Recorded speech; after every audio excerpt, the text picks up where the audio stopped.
bonjour à tous. Alors, je voulais vous prévenir qu'en fait, à partir de maintenant, ça va être tout en anglais. Donc, ceux qui ont besoin de traduction française, je crois que vous avez déjà vos petits casques.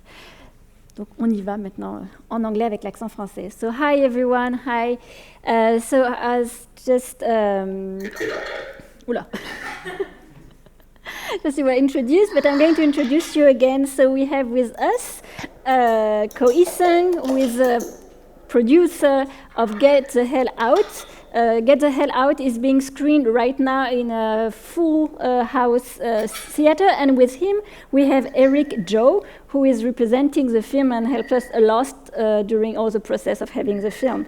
We also have Ryan Cheng. Maybe Ryan, you can make a small sign there. Voilà. Ryan is a film critic and also kind of an historian, so I think he's going to give us some views on the history of genre film in Taiwan. And we also have Therese Yang, who is film programmer and curator for the Golden Horse Film Festival and the Golden Horse Fantastic Film Festival, which is what is going to be talked about today.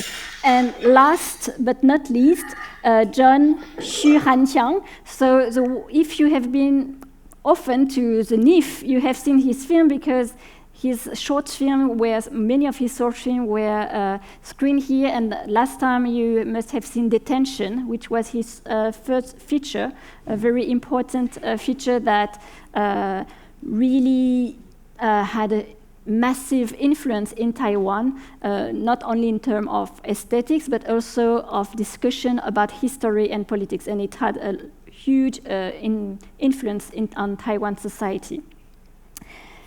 So here we are. And maybe I would like to start now with you, Yi-sen, but in fact, all of you can add anything if you want, because some questions are going to be open, and if you want to add up something, just please feel free. Yi-sen, so you are the producer of Get the Hell Out, which is a zombie film.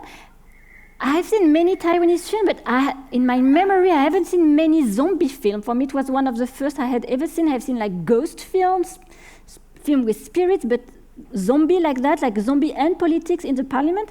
So I'm really curious on how you decided to do this film, and it's only you, I think the second feature film you produced, because you did television before. So how did you decide to work again in films, and did your experience in television influence the way the film was made?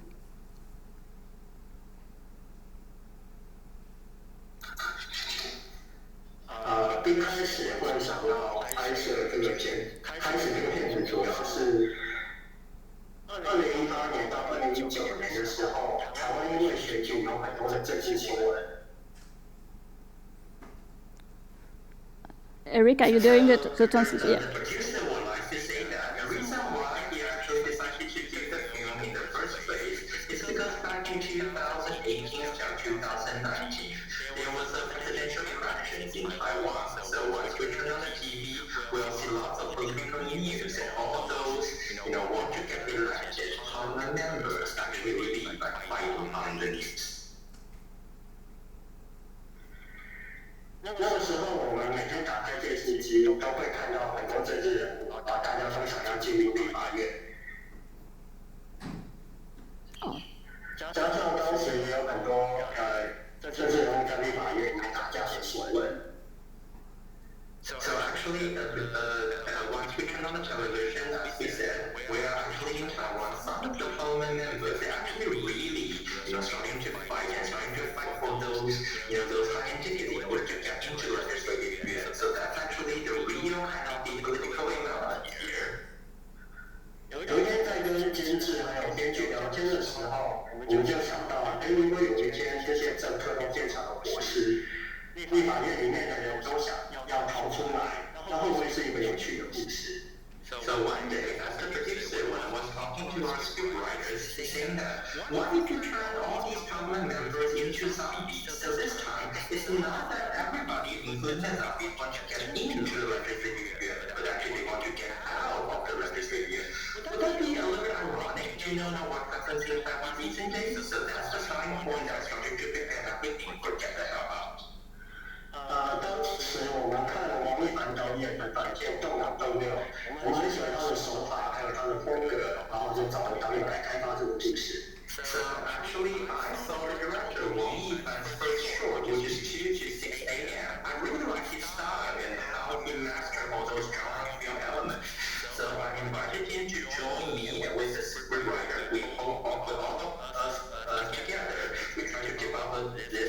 interesting script.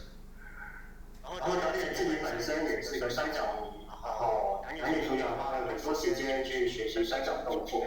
去年我们在金马奖得到最佳动作设计，大家在电影里面也可以看到很多有趣的动作画面。Not only that, the director has a very interesting touches to all those drama titles. Director Wong himself is a big fan for wrestling, so he actually asked his main actor and actress to learn all those action, the wrestling techniques. So what you have seen in the movies, actually those are they are really actually fighting. So that's one of the reasons we get the best choreography at the Golden Horse Award last year. So everything you see in the movie, all those fightings are real. 这一点也想跟大家分享，我们的家园无论在什么外处都是我们的家，能够守护跟面对这一切的只有我们自己。And maybe this I would like the audience to see in better how it's actually no matter how horrible or not that comfortable your house or country is, we are the only person who try to protect and preserve it. So as long as we keep fighting for it, there will be a better future for our country. Okay. And so the second part of my question was, did working for television influence the way you made the film? Because it's a film, because if you compare the film with some way some television broadcasts are made, it's very quick. With sometimes, stops and comments on screen saying who is who and everything. So I was wondering if it was coming from you, from Wang Yifan of your discussion, etc. Because in the other short film by Wang Yifan, The Temple of the it's like Devil Buster, we have some kind of the same technique, like very quick movement, a lot of violence and choreography, and also sometimes this stop on the image and comments on it.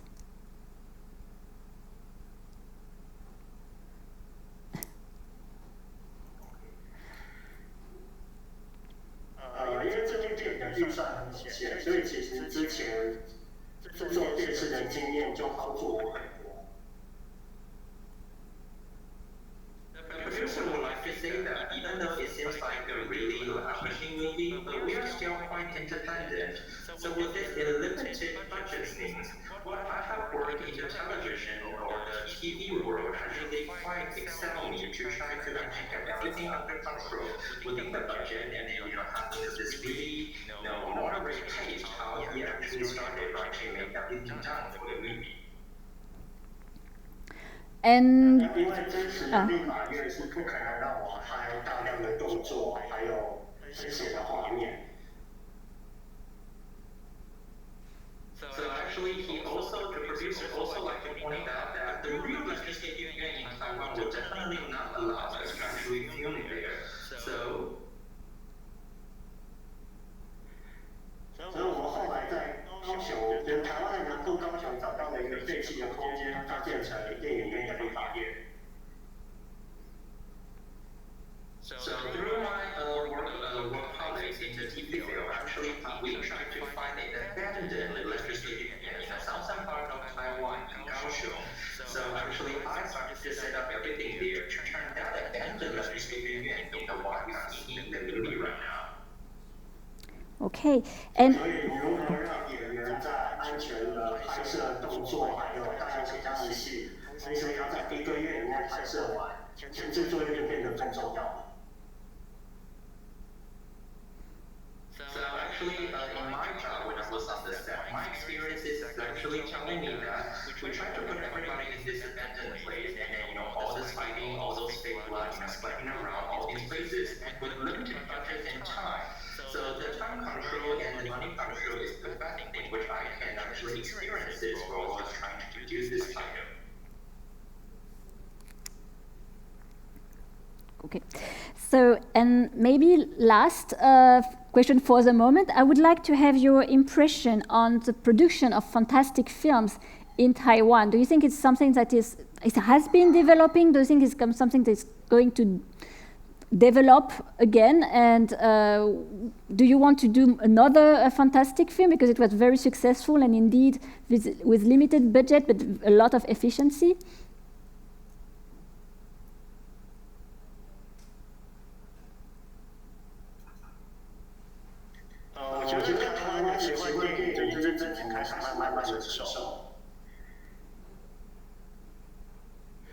you feel that actually the genre title, the fantasy titles in Taiwan cinema these years has become more mature, comparing to the past 5 years? 特别是在现在疫情影响下，我们都需要一个想象的空间去幻想感受不同情感的人物。Accidentally, during the pandemic situation right now these days, we do need a very special touches like genre titles or fantasy movies in order to let us to invest out to an imaginary world, not actually be to dwelling on the realistic world right now. Okay. 就这样。Okay. So thank you very much for this first batch of questions.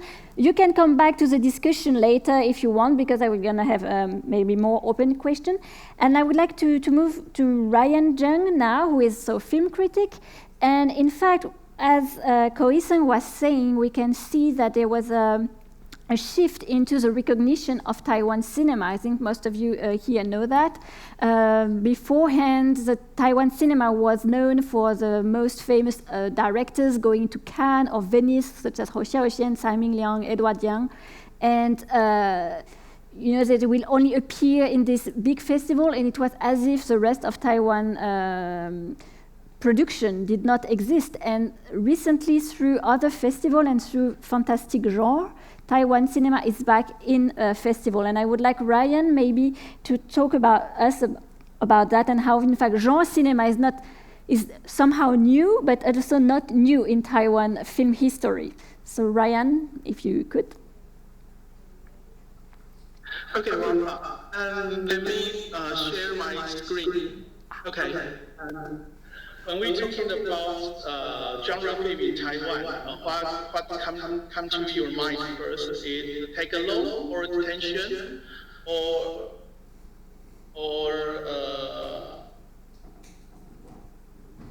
Crouching Tiger, Hidden Dragon, or Gata is a gangster film or a martial arts film, and I will try to make it in three parts. The first part is before Taiwan New Wave, and then it's Taiwan New Wave, and then it's after Taiwan New Wave. Actually, genre film are usually distinguished by the subject matter, and we will start from the 1960s. Since the end of 1950, Taiwanese language cinema dominated the Taiwan film industry. Ryan. Cinema refers to what are known in Mandarin as Taipei, a cycle of more than 1,000 feature films. Ryan, sorry. And early 1970s. On n'aura pas le PowerPoint. Ryan. Recorded in the right dialect spoken by most of Taiwan's long-established islanders. Taiwanese language cinema include various kinds of genres, such as horror, romance, martial arts, or fantasy as well. And please see the left one, the black and white film.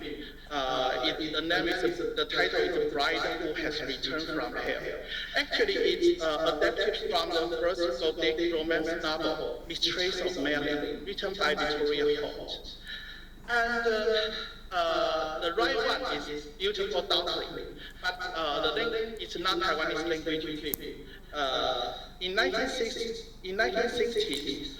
there is another film. The language is in Mandarin. Yes, and it belongs to another genre. The Beautiful Darkling belongs to, we call it healthy realism genre. Healthy realism genre, and the health actually is very interesting. It means purposely avoid realism, dark and pessimistic themes. In a word, it's kind of propaganda. So in 1960s, either Taiwanese language films in horror or musical or romance, or it will be a healthy realism genre. Ryan? And in 1970s, the most popular genre film is romance. And the romance film dominates Taiwan film industry between 1965 and 1983. There are 50 films adapted from Cheng Yao's novels. And this film is Cloud of Romance. It's very, very famous. And then we moved to Taiwanese cinema. A lot of people always ask me, is there any genre film directed by Taiwanese new cinema directors like Hou Xiaoxian or Edward Yang? Please see the left one, The Terrorizers. It's directed by Edward Yang, and it's a thriller. And the right one, Daughter of the Night, is directed by Hou Xiaoxian. And 20 years later, Hou Xiaoxian directed another genre film, it's martial arts film, Assassin. Please write the right top. Yes, and a group in 1980s, a group of young directors, they present their work in different ways. They give you more details in daily life and reflect more reality. We call it Taiwan New Wave. And a lot of them are literary adaptation. And a lot of people think there is no connection between Taiwan New Wave and the genre film. But I think this is wrong. Actually, not just the Terrorizers and Daughters. I think for the actors in Taiwan New Wave, they try to reinvent or redefine or they try to redefine the Taiwanese genre film in their own way. And in the turn of the century, there are more actors trying to make new meanings for genre film. Please see the left one is the whole. The director is Taiwan Liang, and it's a musical and with doomsday atmosphere. And the middle one is Crouching Tiger and Hidden Dragon, directed by it's a martial arts film. And the right one is Double Vision. The director is Cheng. And Cheng he took Hollywood production as a model to shoot a thriller. In 21st century, Taiwan cinema has hit bottom. The market share was under 1%. During that difficult time, YA film and the terror or thriller, they try to find a new way. What is the new way? The new narrative may be the new narrative, maybe the new production model, or maybe they put more local elements in the film. And after the success of Cap number 7, the right one, it's a musical. In 2008, comedy usually with local elements, or YA film, or terror and the gangster film become the most important genres in Taiwan film market. The local narrative, local elements, and with the temple scene and the night market scene, and always speaking the dialect, and then with a lot of religious tattoo, the traditional cult, the urban legend, and the folk custom, and more popular to appear in new genre films. And like the left one is manga, it's a gangster film, and the bottom of the picture is the tag along. They are for me they are the new genre films. And new Taiwan genre films. They have to compete with Hollywood. For Taiwan audience, compete with Hollywood means if your budget may be low, and if people they pay the same ticket to go to cinema, they want more. They want spectacular scene, and they want CGI. They want anything is big, but you only have a low budget, so you have to give them something special.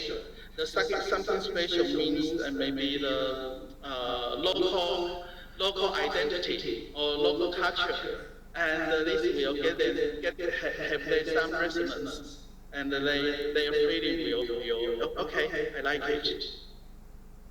Okay, and that's it.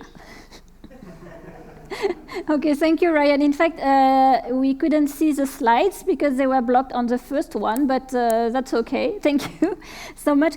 I think what is really interesting here is to see how during the 60s and later at the beginning of the 80s, how this genre film, which were in the 60s sometimes noir film or fantastic, or sometimes there were some catastrophe films that were made in Taiwanese language, they were colluding with the official films, because maybe, as you know, or we don't know, but in Taiwan during the 60s and 70s, it was a dictator time, and in fact the only official language was Mandarin, and the non-official language was Taiwanese. And the Taiwanese film were allowed, and they use genre, with this kind of fantastic, very despised genre, to create a kind of alternative discourse against the official representation. So I think it's quite interesting. It was the same at the beginning of the 18th with the black cinema. So maybe some of you, if you were here in 2014, there were a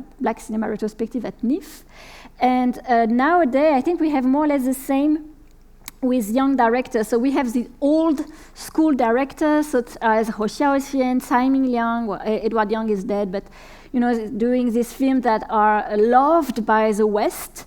And we have these new directors trying to give something else. And as just Ryan just said, they really rely on traditional religion, superstition in Taiwan. And for that, I would like maybe first to ask John, because he's a young director of fantastic films. And John, so you had like many films, and I wanted you not only do fantastic film, but you always do meta films. Like you always film, but also ask questions about what is a film and what is a fantastic film. Can you tell us a little more about this kind of obsession you have? Okay. When I first started my career as a filmmaker, I always know that what I'm going to do is to make fun of certain topic. For example, like my first project was a TV film that's making fun of the online video game culture, and my second short film, which is it was a visualization of the internet forum. So you can say that it's they're usually breaking a certain kind of a common sense of certain topic, and I always like to show the other side of the illusion and see if we can find any kind of a truth behind it. So that's what always interests me as a filmmaker. And also, I like comedy the most, so it's quite nature for me, because that meta films always have this aspect of commenting on certain things, but not being too serious. So to me, that's kind of like where the fun is. Yeah, because remember, I think Escape from City Cafe was screened at NIF. I'm not sure. Loic is telling me. I don't know if you remember. It was a story of characters realizing they were trapped into an advertisement for cafe in a beautiful city, and they had to escape. They have to escape from the advertisement before the video was read on YouTube. It was something really crazy and mad, but very funny. But for Detention, suddenly you say you love comedy, and suddenly for Detention, it changed. Like it became very serious. It's an adaptation from a video game. You're a big fan of video game with your friends, we know, and it's also not only a funny comment anymore on society. It's something quite dark and deeper, and it sparked a lot of discussion. So maybe can you tell us more about it? Yeah. Detention being my first feature can be like the completely opposite things to what I just said. Like you said, I've been a gamer since I was a kid. I think it was when I was 5 or 7 that I started playing video games. And it's been quite a few years since we have such a brilliant games like Detention. So when it first came out, I was completely blown away by the story. And I started convincing all the producers I know to try to make it into a film. So to me, making Detention is kind of like it's more because that I really like the original material, which is the game, that I would like to introduce this story to the wider audience that probably didn't play the game. So it might have nothing to do with my previous approach, but I think that the relation here is more because of the game itself. And can you tell us a little more about your influences? I don't know if you know, but for example, he's a big fan of Tarkovsky, so it's very special. But also, can you tell us a little more how you had to find balance between the influence you like and also maybe some obligation for the market, if you can? Yeah, I mean, as a filmmaker in Taiwan, it can be a really complicated matter because I was born in 1981, so you can pretty much say that I grew up with Hollywood films. But as someone who graduated from film school in Taiwan, you also get to understand the artistic part of the Taiwan cinema history. So in the end, it's kind of like most of the film school students are like a mixture between genre films and art house films. So to me, what I've always been, you can say, struggling was that we're all trying to do something that's unique in an artistic way, but also we have a really limited market to please. So most of our film that can make money are pretty much genre films. So it's always the most complicated thing for me to find that balance between finding the artistic value and trying to please the audience. And were you expecting such an answer from the audience? Not only, or do you think it was because it was a genre film, like young people went to see it, and then they started to think about Taiwan film, about Taiwan history, the White Terror, the fact that maybe they were not taught about it, that they did not discuss with their family? What is something you were expecting, or it was kind of a surprise that a genre film would spark such a huge and massive discussion on Taiwan society? Yeah, I think that the reason that I really want to make Detention into a film is that I think what's really remarkable from the game is that they use this psycho horror genre to tell a story about the martial law period, which I think is not only an easier and lighter way to as introduction to that period of time, but also a good way to communicate with the younger generation.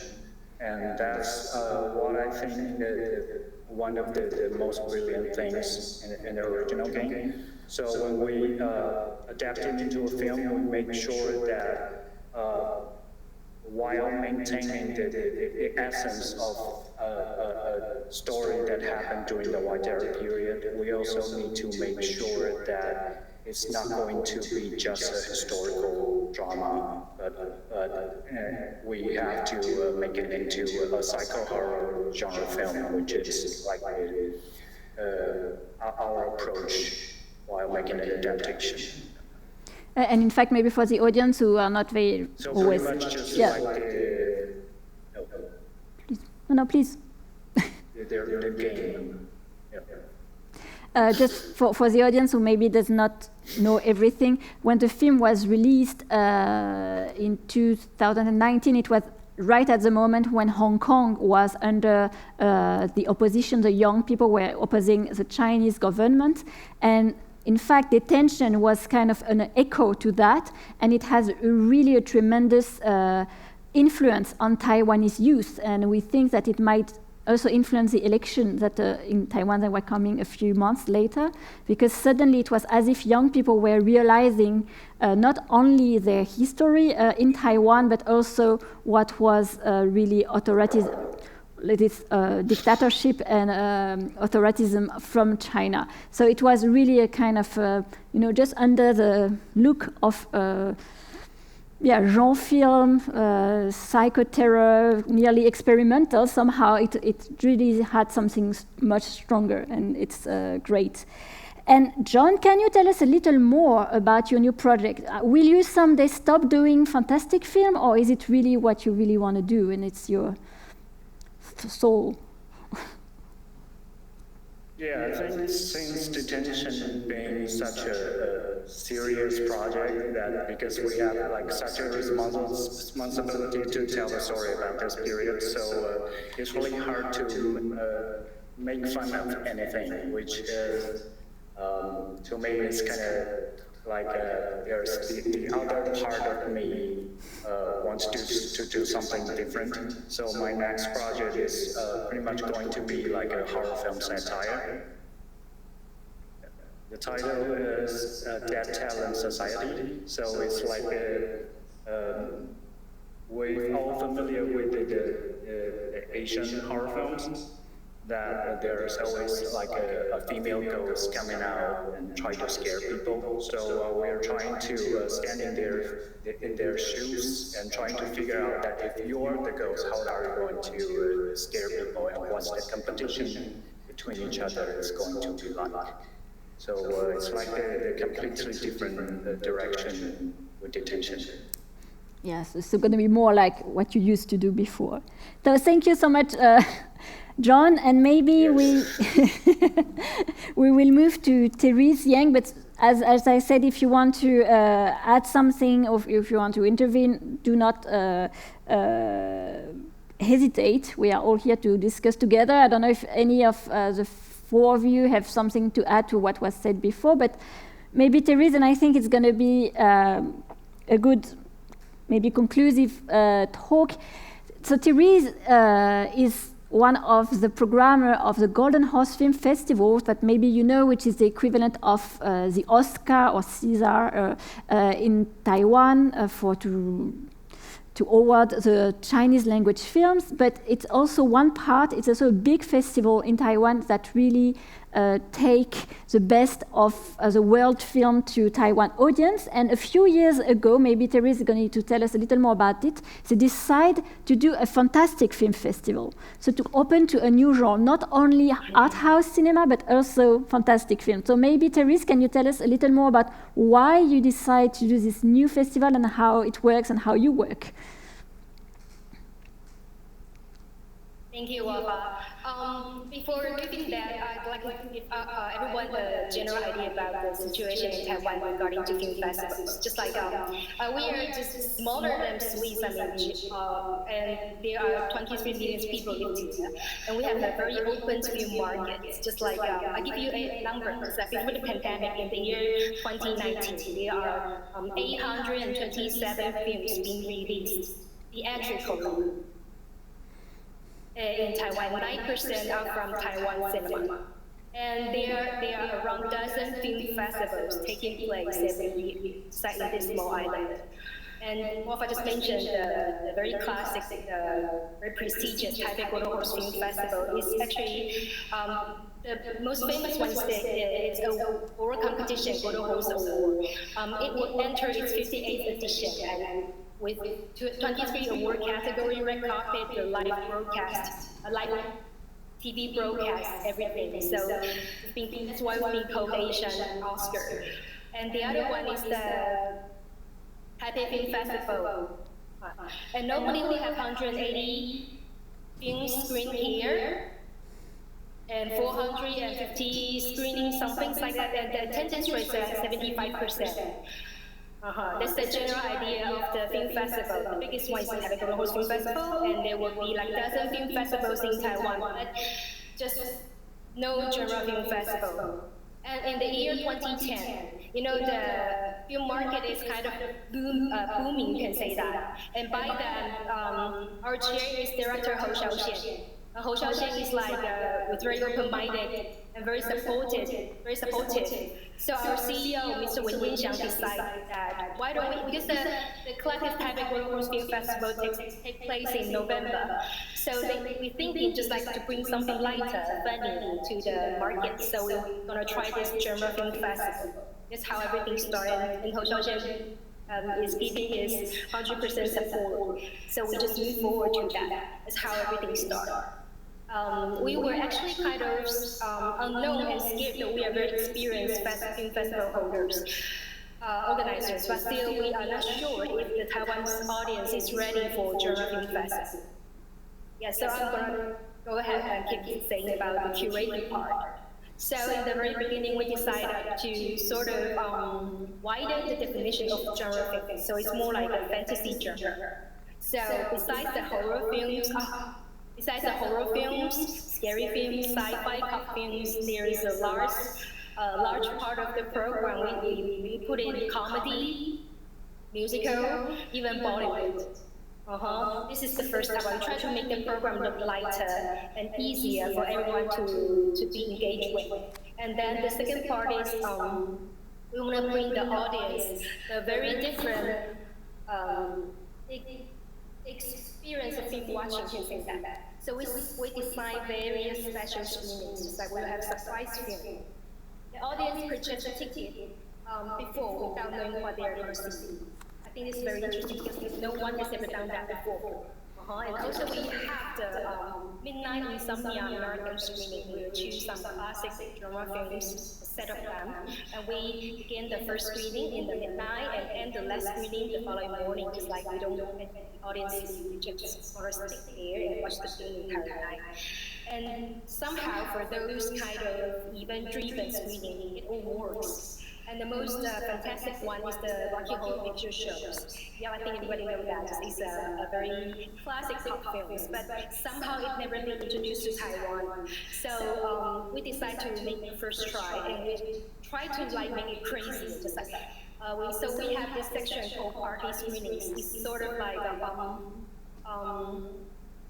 upgrade sing-along screenings. So for this Rocky Horror Picture Shows, every year we have people cosplay the main characters, and our staff, like me, we will also dress up as the crazy dancers and joining the audience, just try to lead them, to open their minds, to have interactions with them. And this is the second part of how we decide our program. And the other one is more about the atmosphere. Like we want to bring the audience a very different festival experience other than the traditional ones, other than our Taipei Global Film Festival. So we sort of set up many kinds of celebratory activities before each sold-out screening. Like we design 3 minutes. Before each sold-out screening, we'll have people just suddenly show up telling the audience, guess what was the sold-out screening, so we're going to give you something. And we'll have suddenly they will toast out something, some stuff, toy, just like the way the bride told the bridal banquet, and to liberate to the audience atmosphere. Yes, so, and we also celebrate the worst-selling screening. And we design all these little things is something, and we find out that the audience really love it.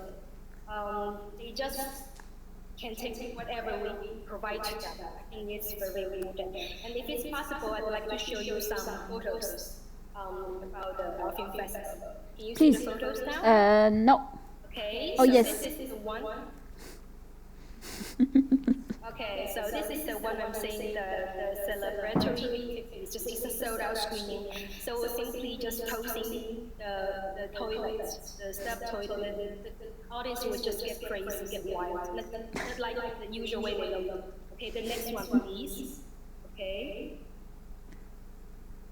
Okay, see, that is how crazy they get. Okay, the next one, please. Okay, so the little activities we design for the audience before the soda screening. The next one, please.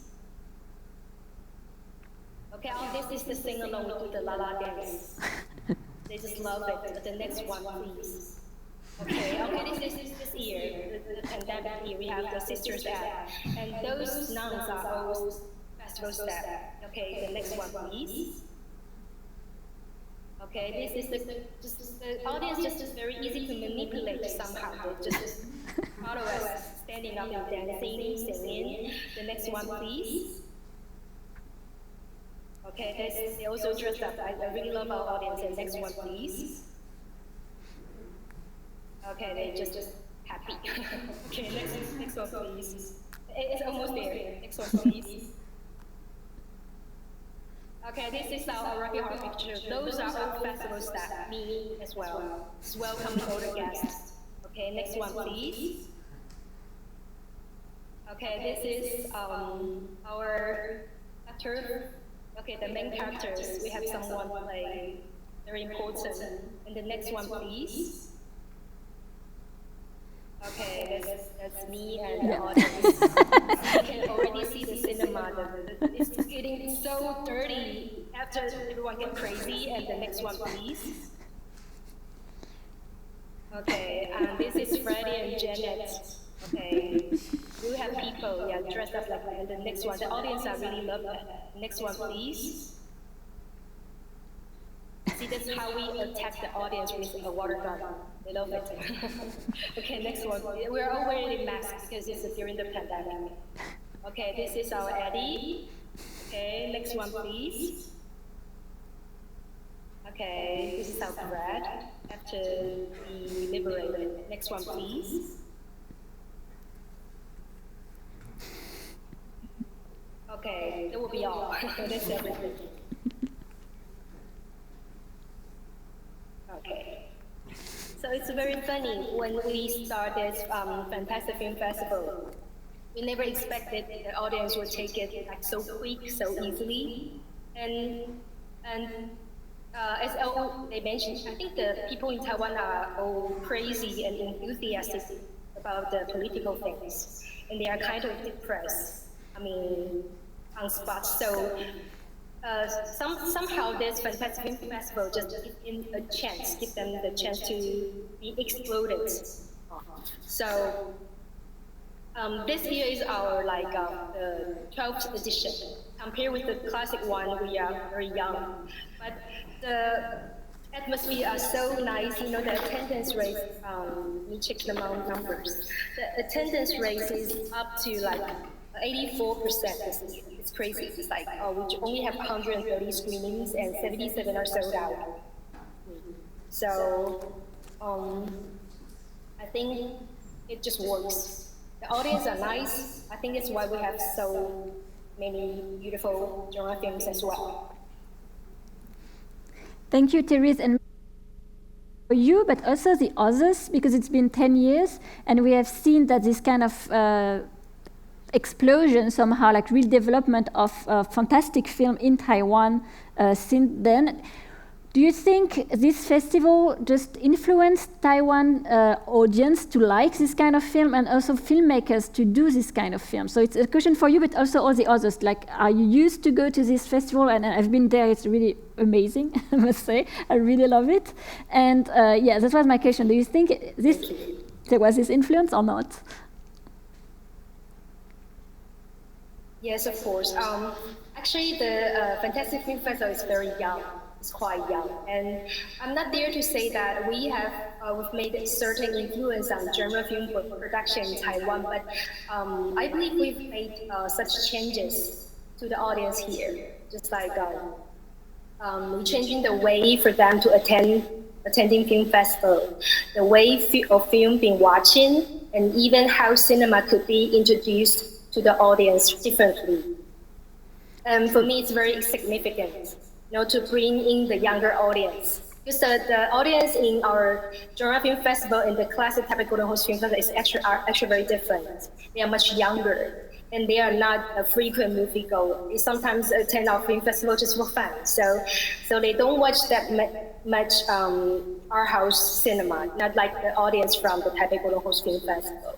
So I think it works just like we lure more general audience into the film festival, into the beautiful film art, and this is how we make our influence in the audience and in the market.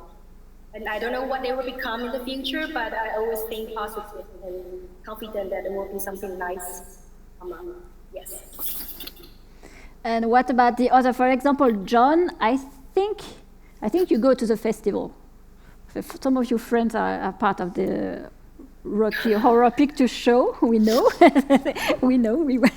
So did you go there? And you, Ryan, or you, Ko-Yi-sen? So John, maybe first.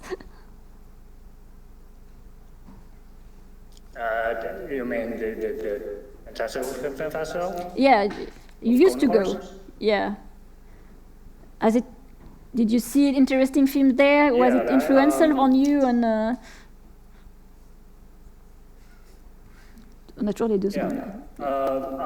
I think that what differentiated then with the regular Golden Horse is that you can, like Therese just said, that it's always crazier, like a lot crazier. Like whether it's their selection, their film selection, the activities, the events are pretty much you can say that it's not possible for a regular Golden Horse, because the regular Golden Horse is like a more formal, more like a Academy Award like a festival. So it's always nice to see them trying different stuff, and I think it definitely helped the audience to get used to a wider range of genre films. So as a filmmaker, I think what benefits me the most is that it pretty much just opened a new possibility for filmmakers to communicate with the audience. Because if they get used to things that's crazier, then we can make something that's even crazier. Thank you. Maybe Ko-Yi-sen, did it influence you, this festival, or yeah?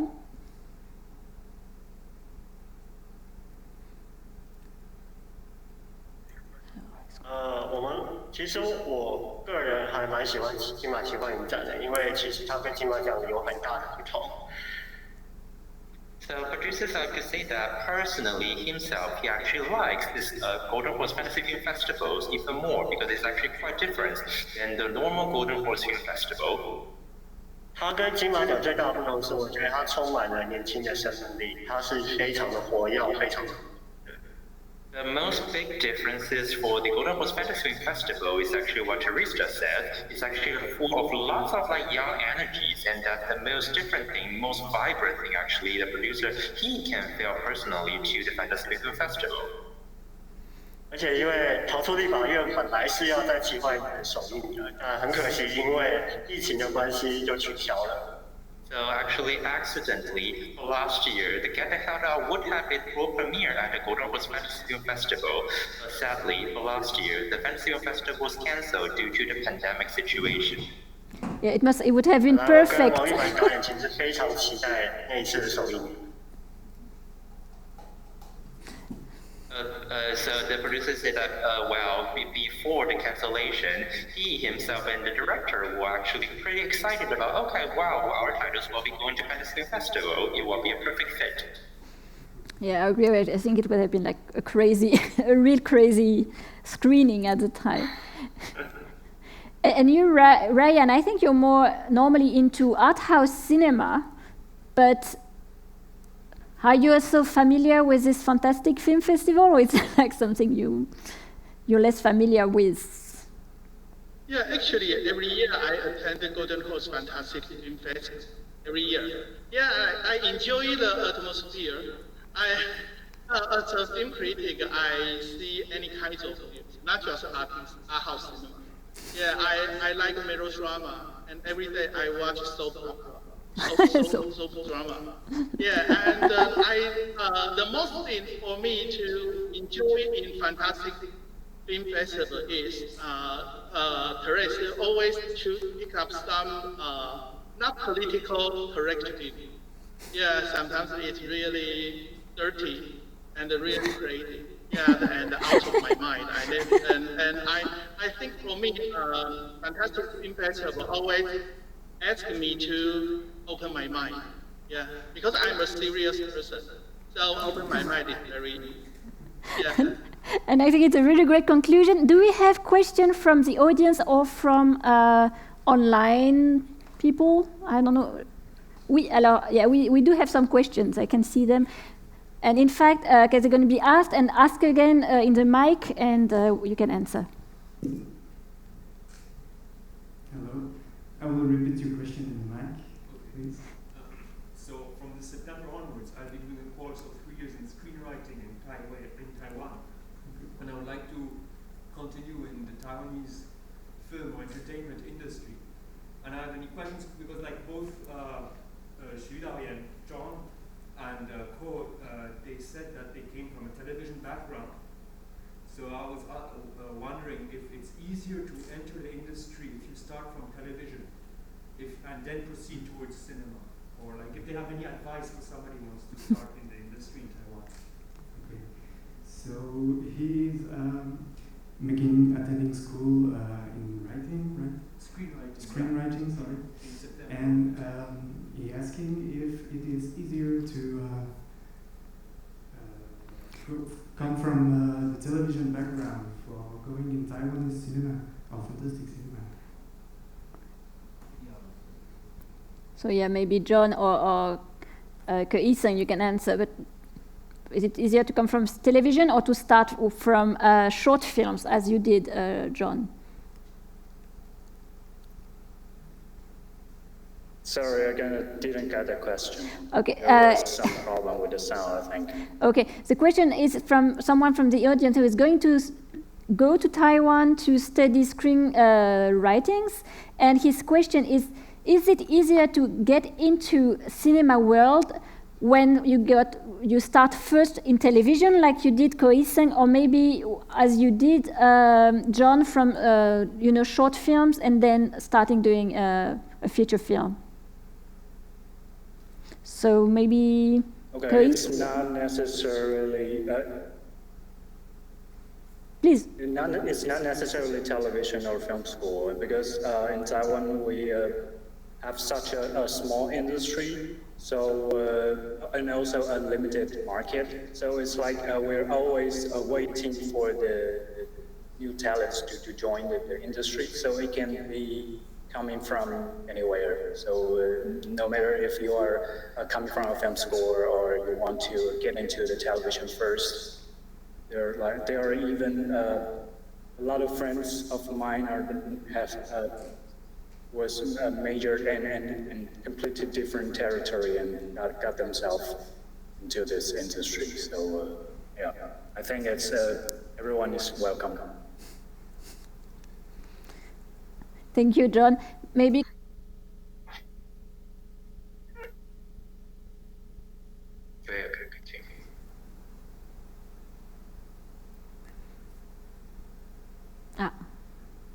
I can't hear. Wafa, could you Oh, repeat sorry. that, please? I was asking because Yi-sen, you're coming from television. So was it just by chance that you started doing film, or you started television but you always wanted to do films?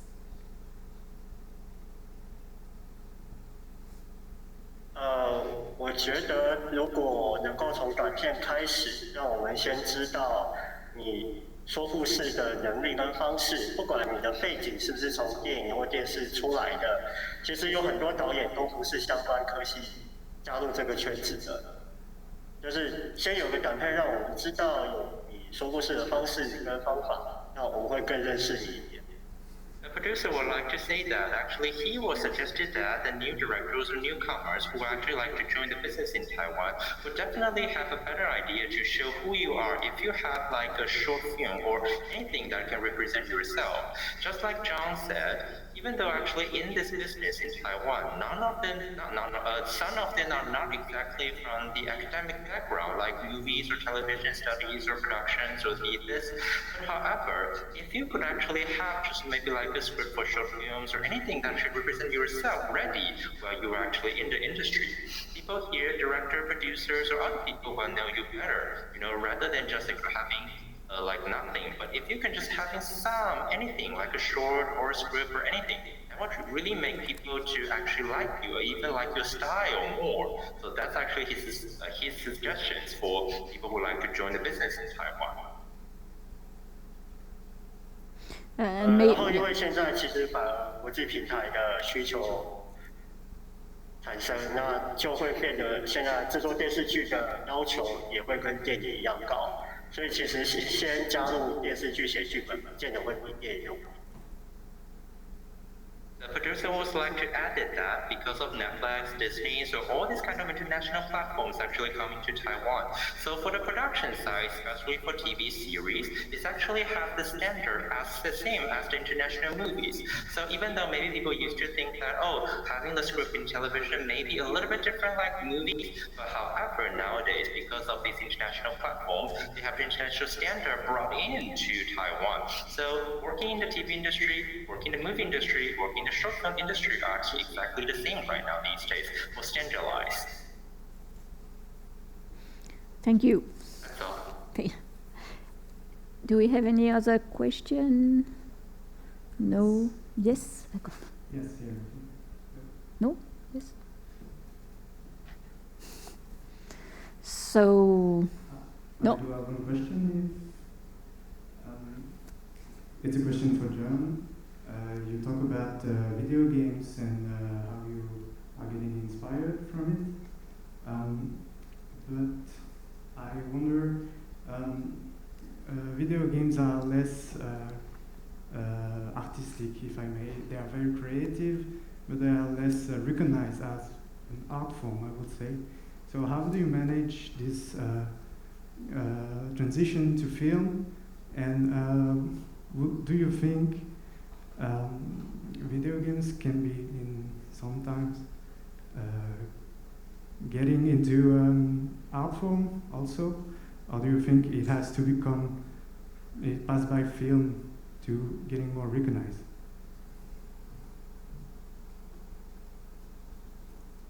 John, have you heard? Can you repeat the question Yeah. again? The question was about. Oh yeah, sorry. It was about. I hope I can have it all. It's about your love of video games, and what Eric was saying is that video game is considered as creative, but not always artistic. And on what do you think, John? Because you're a big fan of that. That video games had to go through filmmaking to become more artistic, or they can be artistic in their own way. Yeah, I think the video game industry right now, what they're doing right now, you can already say that it's completely artistic.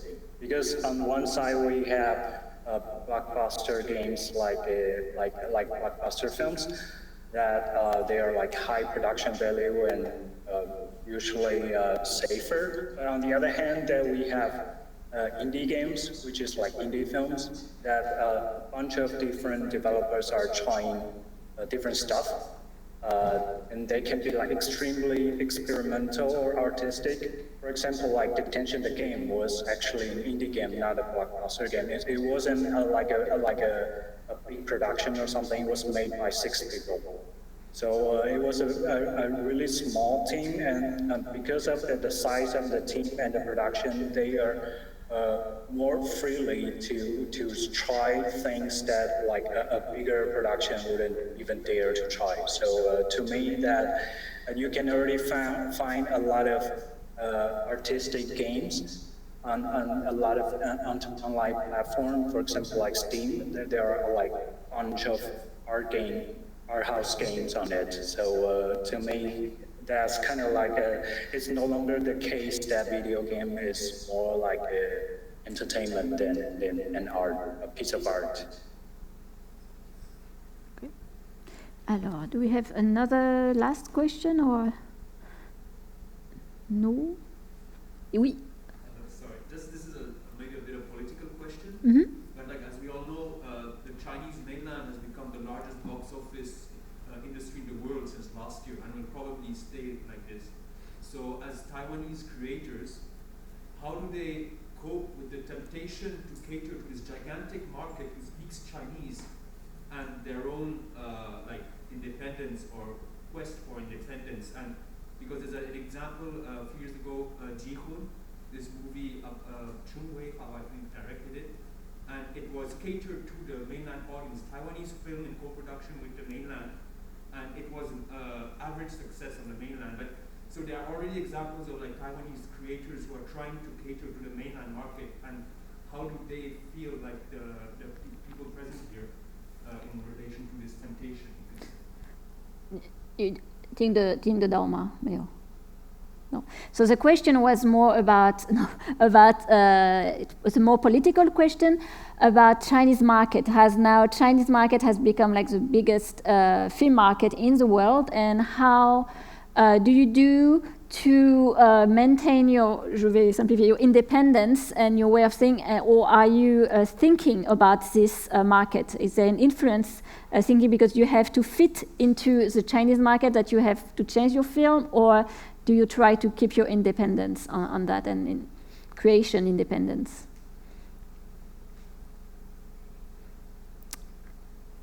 Maybe John first, if you want.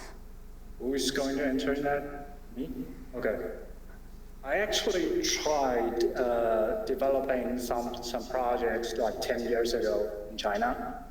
And to me, the situation was like too complicated for me, because as a filmmaker, I think writing a script and making a film is difficult enough. That to make everything work within a certain structure is difficult enough. And I remember that we spent almost a whole month trying to figure out why the protagonist wouldn't call the cop. So to me, that kind of they have a lot of restriction, and those restrictions are not written down. There are like a lot of version of it, and a lot of different kind of people discussing different kind of restrictions. So it's super complicated for me. So to me, what I want to do right now is kind of like to try to make a better film. So I wouldn't say that the Chinese market is what I would consider right now. For example, Detention was never sold in China. It's like forbidden, right? Yeah, I think for the case of Detention is more complicated, because the film was actually released in China, but for some reason, like any information about the film adaptation has been censored on their websites. So you can pretty much say that it's impossible to distribute Detention into the Chinese market. So, and we wouldn't want this kind of a story to be complicated because of the political situation. So, yeah, we pretty much just like abandoned that market from the very beginning of the project. Thank you. Yi-sen, what about you and maybe Wang Yifan and your work?